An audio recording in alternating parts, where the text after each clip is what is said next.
De quoi je me mêle sur rmc.fr et 01net TV. François Sorel. Bonjour à vous toutes et à vous tous et merci d'être avec nous sur rmc.fr pour la version audio et sur 01net TV pour la version vidéo de quoi je me mêle. Je suis très heureux de vous retrouver.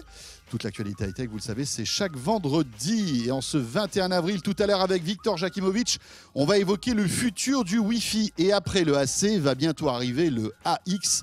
Et vous verrez que ce Wi-Fi AX est complètement révolutionnaire. Je vous rappelle aussi que vous pouvez à tout moment nous joindre sur la page Facebook de quoi je me mêle. Vous cliquez sur j'aime. Bienvenue à vous toutes et à vous tous. De quoi je me mêle sur rmc.fr et 01net TV.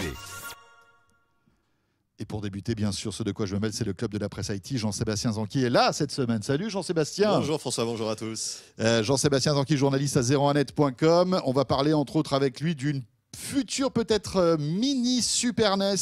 On va parler de Facebook aussi et de plein d'autres choses. Et puis c'est Jean-Marie Portal qui est là. Bonjour Jean-Marie. Bonjour François. Rédacteur en chef adjoint de 01net Mag. 01net Mag qui évolue avec une nouvelle rubrique qu'on va découvrir tout à l'heure qui sera dédiée aux applis. Exactement. Plus, comme Jean-Marie est Monsieur Appli sur 01net TV, avec Phonaps tous les mercredis, ça tombe plutôt bien. On en parle tout à l'heure.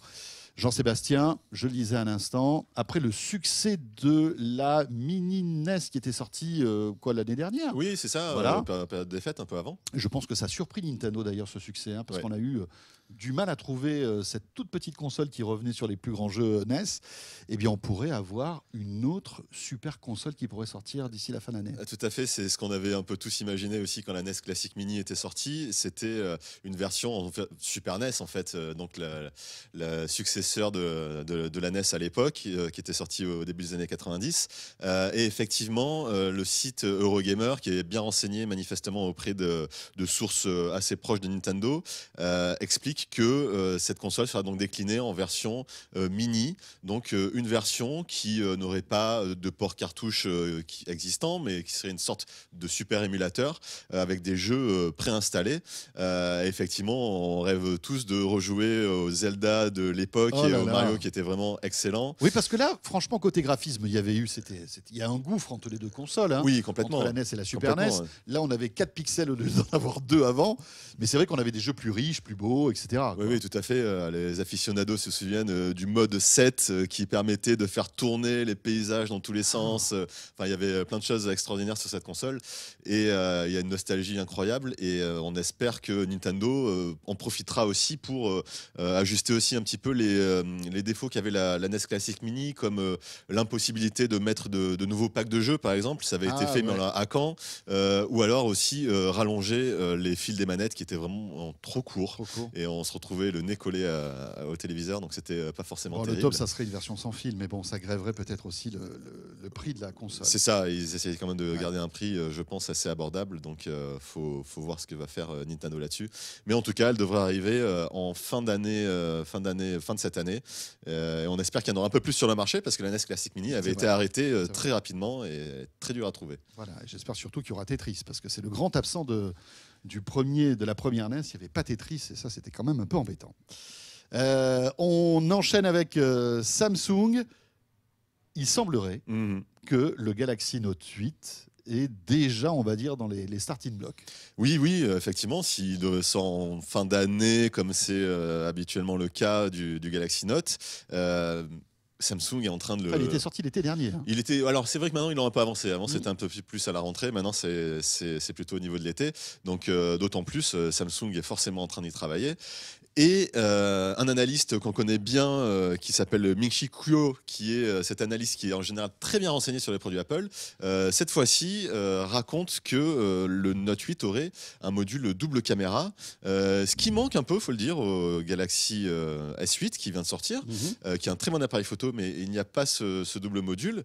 Et ce module caméra servirait, comme chez Apple, à avoir un zoom optique, mais cette fois-ci, au lieu d'avoir un zoom optique x2, ça serait un zoom optique x3. Donc si on imagine que si on se base par rapport au 26 mm qui existe déjà, qui a une sorte de grand angle sur le S8, ça serait une optique 78 mm qui permettrait vraiment de faire du portrait pur et dur, et encore mieux que sur l'iPhone 8. Donc c'est une bonne nouvelle, parce que c'est vrai qu'on était quand même déçus de voir ce S8 sortir sans ce double capteur qui est maintenant sur le LG G6, qui lui adopte plutôt le côté très grand angle. Et donc cette fois-ci, ça serait vraiment dédié au portrait, et ça serait voilà une bonne nouvelle, parce que c'est quand même assez pratique d'avoir ce zoom optique qui permet de varier un petit peu les angles. Moi j'ai un scoop, dans le Note 9 il y aura un microscope. Ah, pas idiot. Et je pense que dans le Note 8, il n'y aura pas des batteries qui explosent. Je pense aussi. Non, pense ni dans le S8. Hein. Je pense qu'ils vont faire gaffe. Ouais. Très bien, puisqu'on parle du S8, le test vous attend sur 0net.com, oui, tout à fait. puisque Raphaël Grabli Test l'a pris complet. en main, ainsi que toi, Oui, Jean-Sébastien, mais le test vous attend, et la vidéo test aussi arrive très très vite. On enchaîne avec Facebook, qui a créé l'actu cette semaine, Jean-Sébastien, avec notamment une conférence qui s'appelle la conférence F8, où pas mal d'annonces ont été faites. Oui, c'est le grand AO annuel de Facebook. Et parmi les annonces, il y avait celle de Spaces, qui est une sorte de Messenger, mais en réalité virtuelle. On sait que Facebook travaille beaucoup sur ce sujet. Donc cette fois-ci, c'est concret. C'est une sorte de système, d'application qui permet de parler à ses amis. Ça se passe jusqu'à 4 personnes via des avatars. Donc l'avatar est créé à partir de ses photos Facebook. On peut évidemment, c'est une intelligence artificielle qui s'en charge.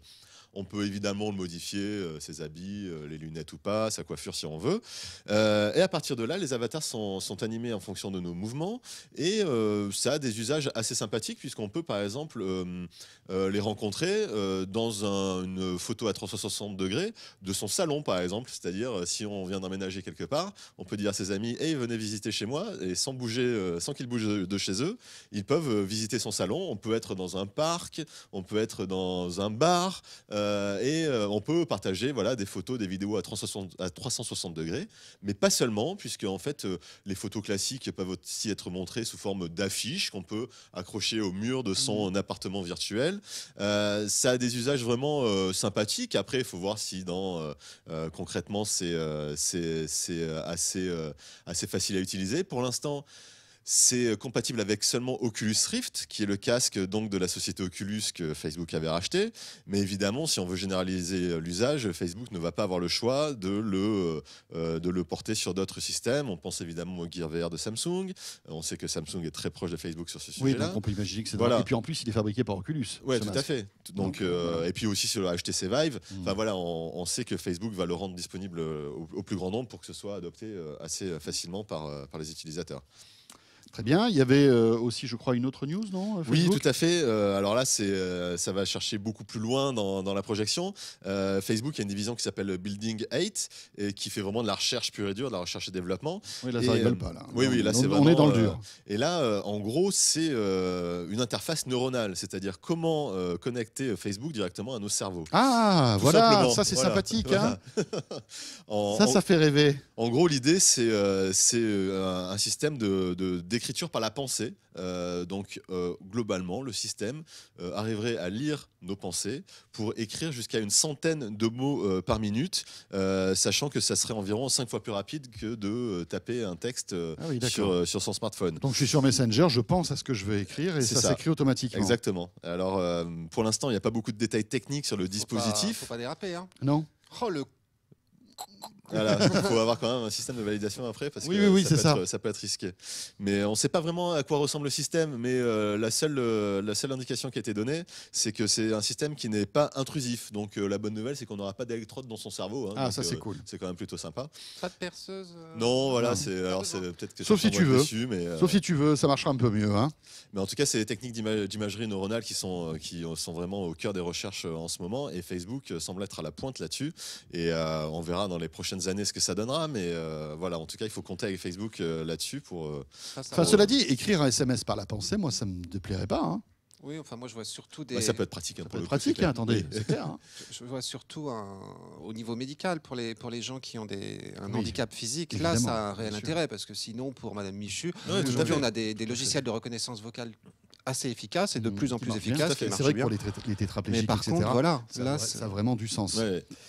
On termine avec Google Chrome qui veut mettre en place un bloqueur de pub. Mais bon, il faut quand même lire entre les lignes, visiblement. Oui, effectivement, c'est étonnant au premier abord que Google veuille mettre en place un bloqueur de pub, puisque Google, c'est quand même la première régie sur le web. Hein. C'est 90% de son chiffre d'affaires, c'est quand même de la vente de publicité. Donc, pour ne pas en fait se tirer une balle dans le pied, évidemment, Google ne filtrerait que les pubs vraiment intrusives, comme les pop-up, les pubs sonores, voilà, qui se lancent automatiquement, ou alors les systèmes de blocage des pages avec des comptes à rebours. Enfin voilà, c'est des choses qu'on a toujours tous rencontrées en naviguant sur le web. Et surtout, il voudrait couper l'herbe sur le pied de Adblock, cette entreprise allemande qui ne laisse passer que les pubs pour lesquelles les annonceurs la payent. C'est-à-dire que par défaut, elle bloque toutes les pubs, mais si l'annonceur lui donne un petit peu d'argent, elle laisse passer les pubs de cet annonceur-là. Donc, ça permettrait à Google de reprendre la main sur ces adblockers, parce qu'il faut quand même imaginer qu'il y a environ 20 à 30% des utilisateurs qui utilisent désormais des adblockers, et ça bloque toutes les pubs. Donc, c'est un manque à gagner d'autant plus énorme pour Google. Mais c'est vrai que les adblockers sont vraiment des menaces importantes pour Google. Hein. Oui. D'ailleurs, on avait soupçonné qu'il y avait des accords entre les adblockers et Google il y a quelques mois de cela. Tout à fait. Je ne sais pas si vous vous rappelez exactement. que Google graissait la patte à ses adblockers pour qu'ils ne bloquent pas toutes les pubs, justement. Voilà, c'est un accord au niveau des formats éthiques, comme appelle Google et l'éditeur. Donc voilà, pourquoi ne pas prendre le taureau par les cornes et faire soi-même son propre adblocker pour ne pas bloquer ses propres publicités. C'est plutôt malin, on verra ce que ça donne. Bien sûr. Merci Jean-Sébastien. Merci beaucoup. À lire bien sûr toutes ces actus sur 01net.com. 01net Mag maintenant avec Jean-Marie Portal et un nouveau rendez-vous dans 01net Mag et c'est page 72. Et 73. Et 73.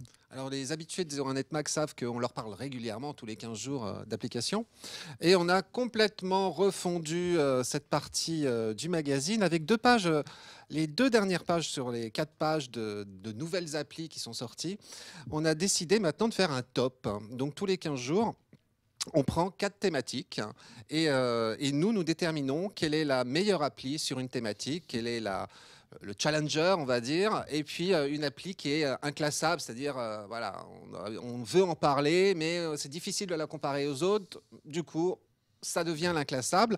Et là, dans le numéro en cours, on a pris donc 4 thématiques qui sont le coloriage, les indemnisations de transport lorsque vous partez en voyage, les paris sportifs, hein, parce que voilà, ça génère, on voit des grandes pubs dans le métro en ce moment pour Unibet, on en reparlera, et les déplacements, quand vous vous déplacez en ville, trouver le plus court chemin, enfin surtout le plus rapide, qui n'est pas forcément le plus court. On commence ? Allez, on y va. Alors, bien coloriage. Alors, coloriage, c'est pour les enfants, mais c'est aussi pour les grands.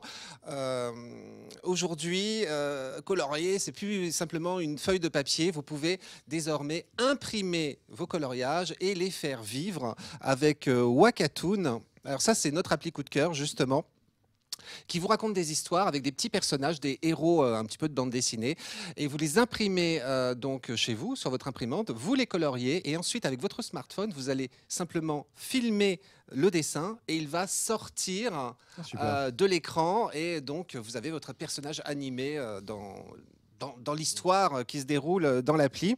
Alors, le challenger, c'est Quiver, qui fait, on va dire, la même chose, mais ce qu'on lui reproche, c'est qu'eux, il n'y a pas d'histoire. Donc c'est le petit plus de Wakatoon par rapport aux autres. Indemnisation. Vous saviez que lorsque vous loupez votre avion, votre train, généralement, vous avez droit, selon les conditions du transporteur, à une indemnisation qui peut aller de 250 à 600 € pour ce qui est de l'avion. Oui, si par exemple l'avion a un retard important, ou si le vol est annulé, ça peut arriver aussi. Hein. Alors, le problème, c'est que c'est pas toujours facile. Ou alors si vous êtes victime de surbooking, bon là c'est beaucoup plus. Et puis bon, vous avez vu, ça peut coûter cher quand même à des compagnies aériennes. Vous vous êtes déjà fait rembourser, vous avez déjà essayé de vous faire rembourser. La procédure n'est pas forcément toujours facile à suivre, hein, parce que déjà il faut le savoir. Écoutez, moi ça m'est arrivé l'année dernière avec Air France, pour tout vous dire, hein, parce que j'avais été victime de cette grosse grève qui était en plein été là, et donc je devais partir en vacances, ça a été annulé. Et je trouve qu'ils ont été plutôt fair-play. J'avais envoyé un message sur Twitter, ils m'ont répondu. J'avais un lien à cliquer, il fallait remplir une feuille d'indemnisation. Et Ça, j'aime bien. c'était plus Message vite. de François Sorel, Non. RMC, 01net Non, non, TV. non, non, non, mais sérieusement, franchement, c'était clair. Et après, je suis allé voir sur le site, il y a vraiment un lien très simple. Vous souhaitez vous faire indemniser, vous cliquez dessus, vous rentrez. Alors, c'est un peu fastidieux parce qu'il faut rentrer toutes vos données, votre vol, etc., ce qui s'est passé. Mais après, vous avez quelqu'un qui prend en charge votre dossier. Et voilà. Moi, j'ai encore plus simple. Encore plus simple. Ouais, ça s'appelle Air Indemnité. Bon, alors pour la c'est- prochaine grève, je me servirai de ça. Alors. Air Indemnité, alors, c'est une web app, donc ça fonctionne vraiment sur tous les smartphones. Et eux se proposent en fait de prendre en charge votre dossier. Alors moyennant une petite commission quand même de 25%. Hein. Ah, 25% quand Ah même. oui, quand même. Hein. Si la demande aboutit. Sinon, s'ils n'arrivent pas à se faire rembourser, vous ne payez rien, c'est gratuit. Et c'est eux qui se chargent d'aller réclamer auprès du transporteur aérien donc votre indemnité et qui vous la reverse, moins les 25%. Alors il y a un challenger quand même qui n'est pas inintéressant, c'est Indemnity Air, et ça c'est UFC que choisir qui propose ça. C'est exactement le même principe, sauf que, donc 25% aussi, hein.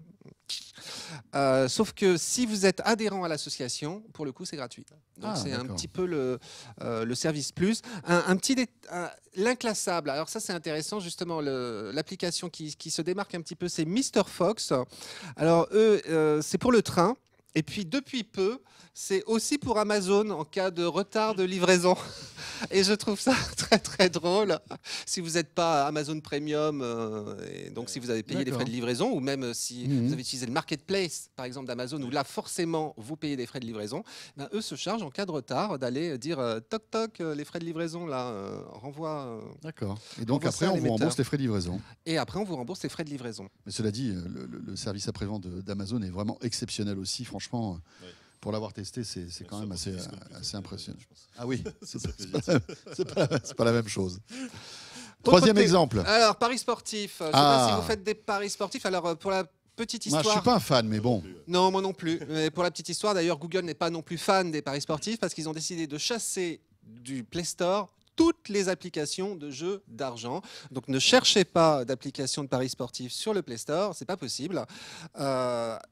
La seule solution pour jouer avec son Android, eh ben, c'est d'utiliser une web app. C'est-à-dire que, en fait, voilà. On va sur le site web de Paris. Oui, alors qui est suffisamment bien fichu pour être en responsive design, hein, comme on dit, qui s'adapte à votre écran, et puis avec une petite icône si vous mettez un signet sur votre écran d'accueil. Et alors celui qui l'emporte, c'est pas parce qu'il s'affiche des grandes affiches en ce moment dans le métro parisien, je voyais ça en arrivant tout à l'heure, c'est Unibet. Et pourquoi on aime bien Unibet? Parce que ça vous permet à la fois de parier et de suivre en streaming les compétitions sur lesquelles vous voulez parier, et puis ça couvre tout, du foot au snooker en passant par le rugby, vous pouvez vraiment parier sur tout. La challenger, c'est BetClick. Et pourquoi? Parce que si vous avez jamais, justement, si vous êtes comme nous, vous n'avez jamais parié, là, la première fois, vous pouvez parier sans risquer votre argent parce que ils vous remboursent en fait si jamais vous perdez. Juste le premier pari, hein. Attention. Et puis l'inclassable, c'est MatchGets. Alors ça, c'est un concept très amusant parce que c'est pour parier mais entre amis. Donc là, on ne parie plus d'argent. Donc c'est du pari mais gratuit. C'est du pari gratuit. Vous vous inscrivez sur l'appli, vous invitez les amis avec qui vous voulez parier, et puis c'est vous qui définissez les enjeux. En fait, c'est des jetons, hein. Et puis vous allez juste définir qui va payer la prochaine tournée. Donc ça, par contre, simplement, c'est une appli gratuite avec quelques achats intégrés parce qu'il n'y a que la Ligue 1 où vous pouvez utiliser l'appli gratuitement. Si vous voulez parier sur d'autres compétitions sportives, là, ça va vous coûter un petit euro. C'est pas bien méchant. Voilà. Et le dernier, c'est des déplacements urbains. Alors à Paris, c'est vrai que ces applis de déplacement sont vraiment hyper importantes, hein, parce que franchement, pour trouver la bonne, qui a assez d'intelligence pour vous amener d'un point A à un point B en vous faisant prendre les bons transports en commun, etc. Le bon guidage. Oui, alors à Paris, il y a un incontournable, et à Lyon d'ailleurs aussi. Non, Citymapper. Mais qui est même valable. Alors, moi, j'étais à Lisbonne il y a quelques jours, ça marche même à Lisbonne. Oui, alors ils sont dans quelques capitales européennes. Ils sont dans une quinzaine ou une vingtaine de villes aussi, je crois à New York, à Londres, à Berlin, San Francisco, je crois. Enfin, Francisco. voilà, les grandes villes, les grandes métropoles.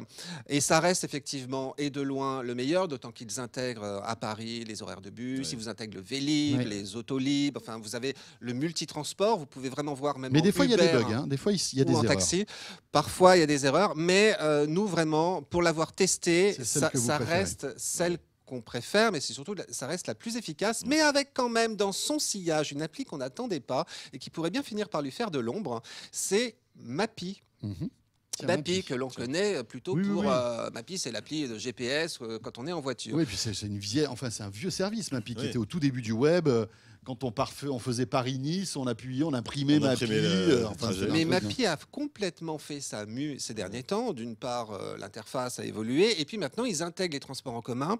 Ils intègrent les autolibres, les vélib, le vélo. Ils vous calculent tous les temps de trajet avec n'importe quel moyen de transport. Et puis, petit avantage par rapport à Citymapper, c'est que eux, en France, ils ne sont pas dispo qu'à Paris et Lyon. Ils sont disponibles dans plus de 3800 villes françaises. Ah oui, Autant donc dire ils que sont partout, quoi. voilà.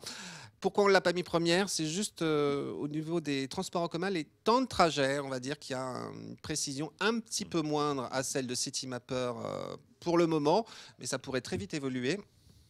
Et l'inclassable, c'est Paris, c'est Next Stop Paris. Hein, c'est pour les Parisiens ou ceux qui viennent sur Paris justement, parce que c'est une application de la RATP et qui vous propose, lorsque vous prenez le métro, pour chaque station de métro, vous suggérez des lieux touristiques à visiter. Donc en fait, c'est vos lignes de métro agrémentées de tout ce qu'il y a à faire autour des stations de métro.